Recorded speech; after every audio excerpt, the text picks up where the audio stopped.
Hello, everybody. Welcome back to Pacers Daily. I am your host, Hery Acosta. Shout out to Underdog Fantasy for sponsoring these videos. But let's hop straight into it and talk about some NBA news.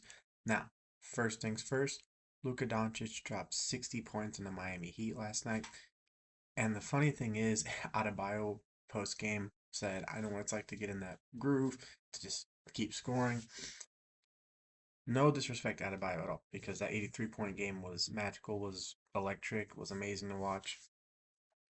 But Luka Doncic has these nights way more often than Adebayo does. Luka Doncic has had multiple 60-point games. He has scored 73 points. Um, he did mention Adebayo did mention one thing. It is not easy to score 80 points in a game.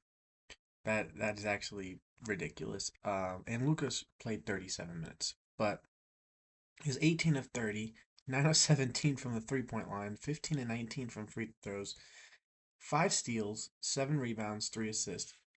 LeBron James had a triple double, and the triple double was kind of ridiculous. 19 points, 15 rebounds, and 10 assists. That's ridiculous. Personally, I mean, LeBron is just he's just him. I mean, that's all I can say. He's one of the greatest athletes in sports history. There's no doubt about that.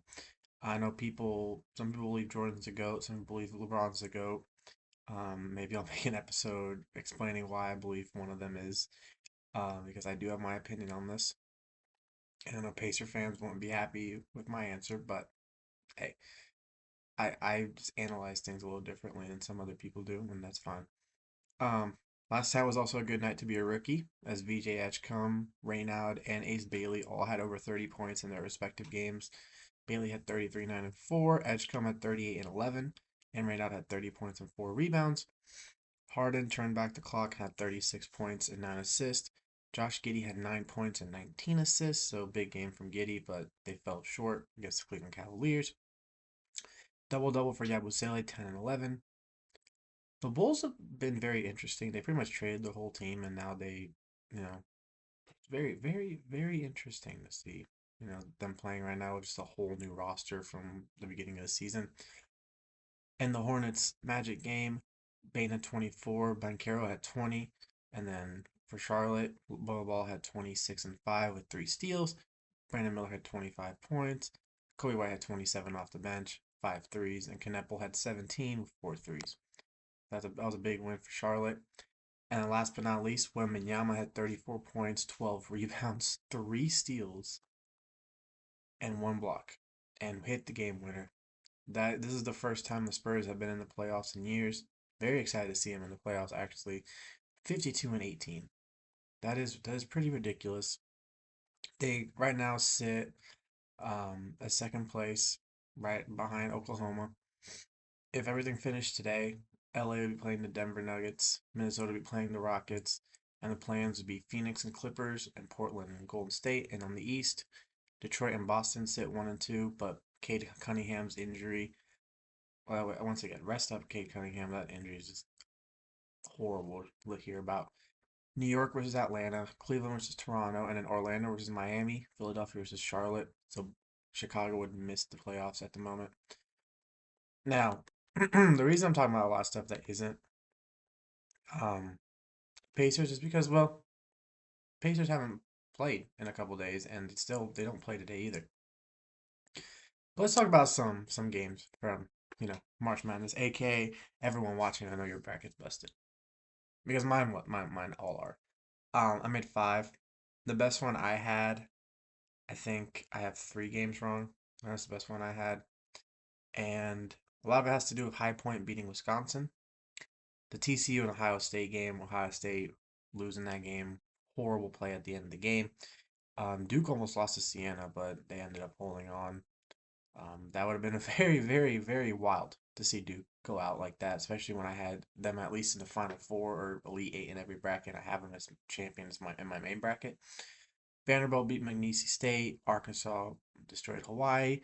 Michigan State had no issue in North Dakota State. Now, one of the bigger games to talk about, there's 2.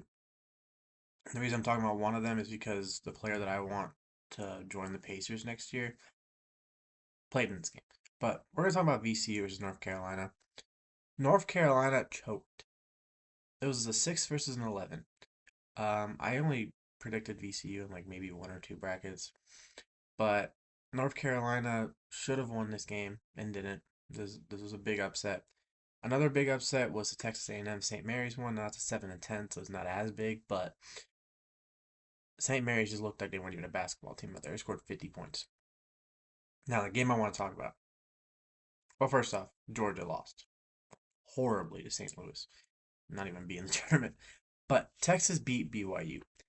Now the reason I want to talk about this is because DeBonsa was pretty much 1v5ing out there the whole time. He had 35 points and 10 rebounds. Second best player was Wright with 14 points and 3 assists. The bench. Not a single player on the bench scored a point in this game. While Texas, well, okay, Texas only had 7 points off the bench, but their starting lineup was more evenly matched as they had a guy with 23 and 16.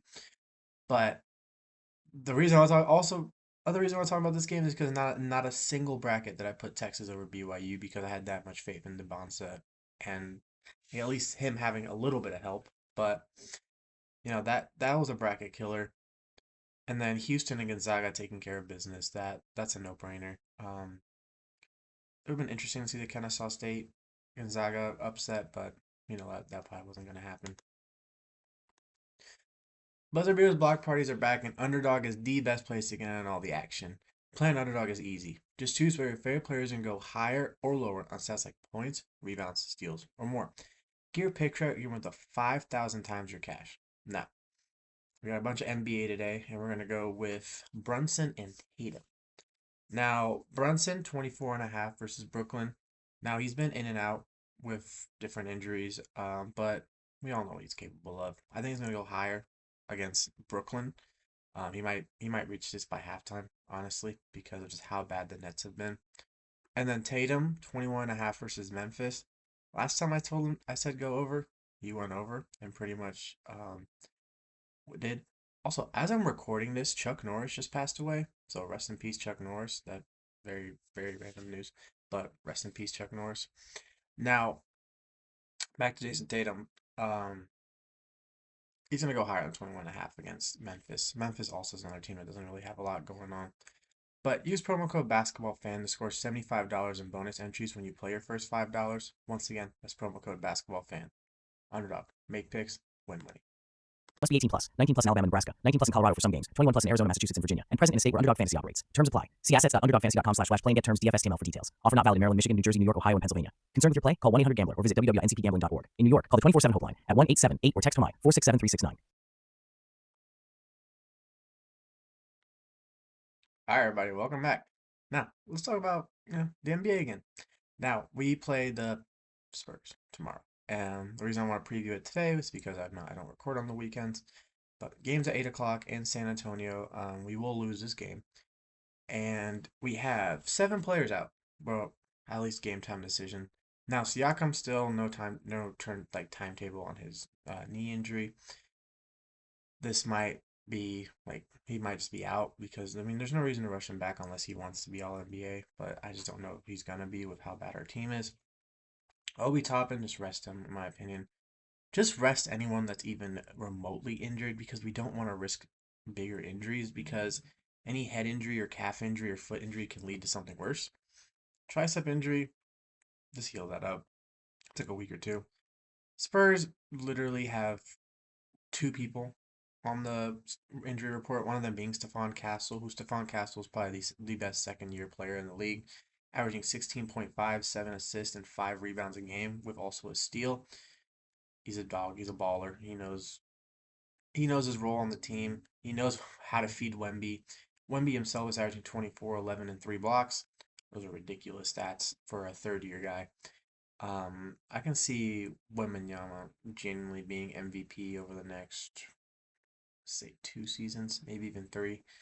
But this is one of those games where we're just gonna go out there and have fun because there's no way, and I'm genuinely gonna say this, no way we're winning this game. And honestly, great because we don't need to win another game this year. So, last but not least, what's next for the Pacers? Just continue to play.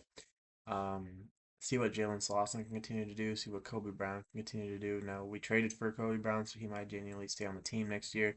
He's one of those glue guys that can pretty much do whatever you ask him to do. So just let him continue to ball out. Just have everyone on this team, locked in and ready for next season. That's really all I got because this year's already a dud. Now, if we get the Bonsa, if we get Cameron Boozer, if we get anybody good, next year could genuinely bring us right back. Like I'm saying, if this is our Golden State, this is our 2021 Golden State year, or like 2020 Golden State year, that'd be great. I'm Hery Acosta. This is Pacers Daily. Boom, baby. Go Sirs.